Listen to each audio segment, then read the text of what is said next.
పరిస్థితులు అనుకూలంగా లేక మానసికంగా నలిగిపోతున్నావా? భయపడొద్దు. నమ్మదగిన దేవుడు.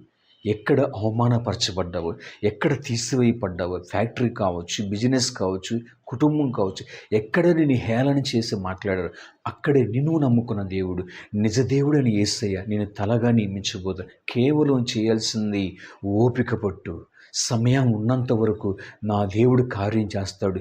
నేను పడిన చోట నన్ను గొప్ప చేస్తాడు. నేను ఎక్కడ అవమానపరచబడ్డానో అక్కడే నా దేవుడు నన్ను ఉన్నతమైన పొజిషన్లో నింపుతాడని విశ్వాసముతో భారము కలిగి, ప్రభువా నా జీవితాన్ని, నా కుటుంబాన్ని నీ చేతులకు అప్పగిస్తున్నాను, నన్ను ఎలా నడిపిస్తావు అలా నడిపించు ప్రభువా. భారభరితమైన ప్రార్థన నీలో ఉంటే నమ్మువాడికి సమస్తము సాధ్యమని వాక్యం సెలవుస్తుంది. విశ్వాసంతో ముందుకు సాగు. యేసయ్య నిన్ను నీ కుటుంబాన్ని ఉన్నతమైన ఆశీర్వాదంతో నింపునుగాక.